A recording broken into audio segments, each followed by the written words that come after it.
Bonsoir, bienvenue à l'UGC Cinécité Léa. Merci d'avoir choisi de partager cette soirée avec nous pour découvrir dans la cour. Le film sortira mercredi prochain, ici, dans cette salle. C'est son 9e long métrage et vous allez voir, ce soir, il sort un tout petit peu des sentiers de la comédie, même beaucoup, pour un film plus grave et plus profond et très touchant. Donc je vais vous demander d'accueillir le réalisateur dans la cour, Pierre Salvadori.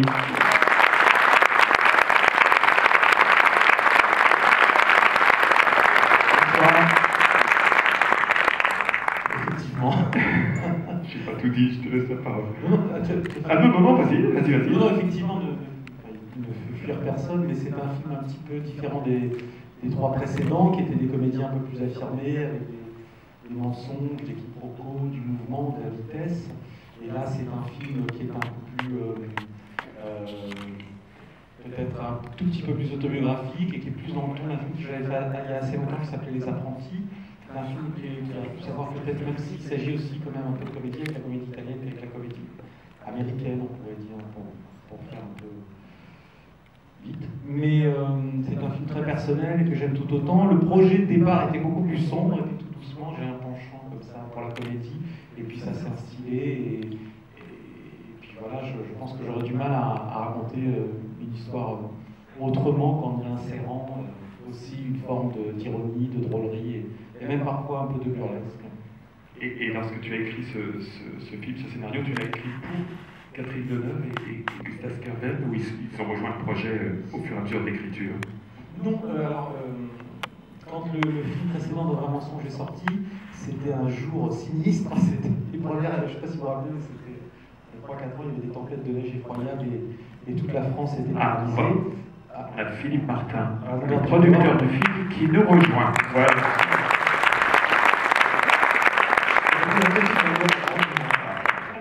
Et donc voilà, c'était un moment où tout était paralysé, c'est terrible, j'avais mis 3 ans à faire ce film. Et le jour où il sort, toute la France était bloquée, toutes les salles étaient vides, à part une où un jour, à un moment, on l'appelle et il nous dit c'est plat à craquer. On dit mais comment ça se fait? Ces gens ne peuvent pas sortir du centre commercial. C'est pour ça qu'il y a du monde. Et ça a été une expérience assez traumatisante. Et le lendemain, j'étais assez déprimé.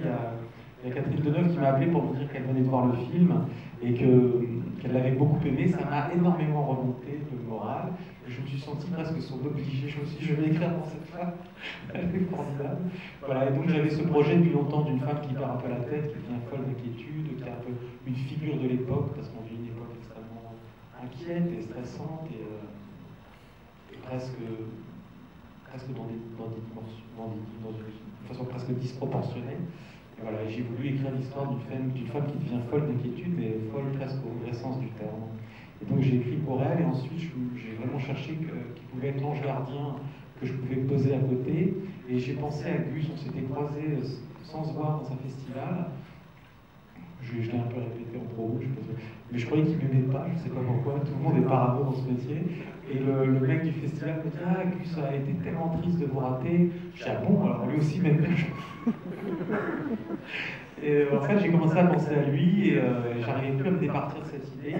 Et j'ai commencé à faire le casting, et presque pour me confirmer, me rassurer sur cette idée. J'ai vu plein d'autres gens, mais je n'arrivais pas à oublier Gus, et donc j'ai fini par faire des essais avec Gus, avec Gustave Carverne, et ça a été une évidence. Il n'a pas fait les meilleurs essais. Il y avait des essais où les gens avaient un peu plus de technique, c'était la première fois qu'il faisait un premier rôle, mais j'avais l'impression que ça allait être un tandem étonnant. Et ensuite, ce qu'il a fait sur le plateau était vraiment, si j'ai une fierté sur ce film, c'est d'avoir inventé ça, Gustave acteur. Il était très concentré, c'était un allié incroyable sur ce film. Comme il ne savait pas s'il fallait apprendre juste son rôle, il a appris tous les rôles, il a appris le scénario entièrement par cœur. Et c'est important, parce que tout à coup, j'avais le sentiment qu'il avait la conscience totale du film et qu'il était le centre de cette cour. Philippe, tu as fait un micro, donc... Non, mais ce que je peux dire, c'est que... Donc déjà, on présente ce soir le 8e film de Pierre et le 8e film qu'on fait ensemble. Donc ça fait plus de 20 ans qu'on travaille quotidiennement ensemble à essayer de trouver le ton si particulier de tes films. Voilà, et donc ce film-là, c'est peut-être le plus caractéristique de tout ce que tu as fait, dans une espèce de volonté sur chaque film d'être à la fois très personnel et voire très intime, et de toujours se dire, à la différence de beaucoup de réalisateurs, et si jamais je donne ça comme ça aux gens, sans essayer d'être un petit peu drôle, mais je risque de les ennuyer, je risque de pas leur offrir ce que le cinéma doit offrir.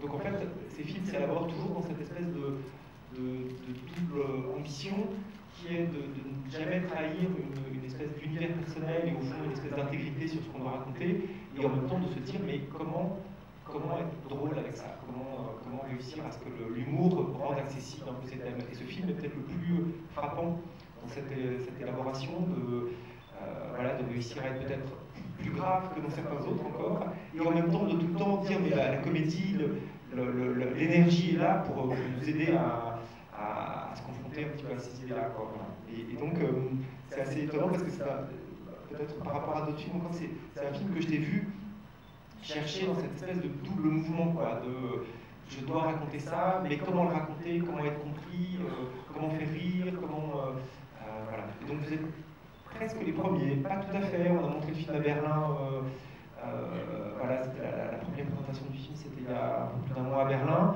On a fait une autre avant-première il y a quelques jours, et puis il y a vous, ce soir, voilà, vous êtes un peu les premiers à qui voilà, on livre ce film. Voilà, donc on espère que vous serez heureux de le voir. Non, mais j'ai rien d'autre à dire. Non, je riais quand tu disais ça, parce qu'au départ, moi, je voulais pas faire un film drôle du tout.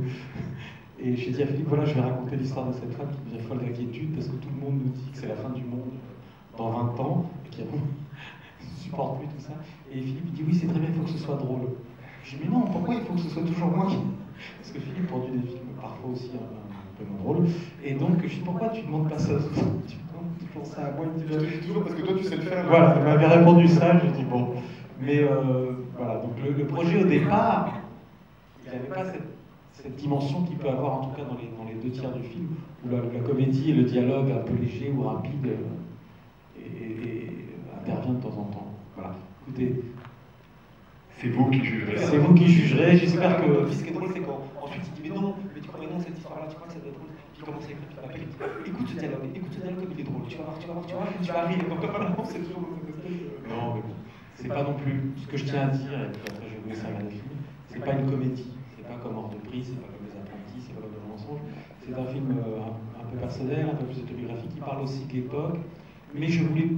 C'est un film qui peut avoir une part de mélancolie, mais je voulais pas que ce soit un film déprimant. Voilà, c'est ça que je tiens à dire, et je voulais que ce soit un film surtout émouvant et touchant. Et voilà, j'espère qu'il vous touchera. Merci beaucoup, Pierre. Merci beaucoup.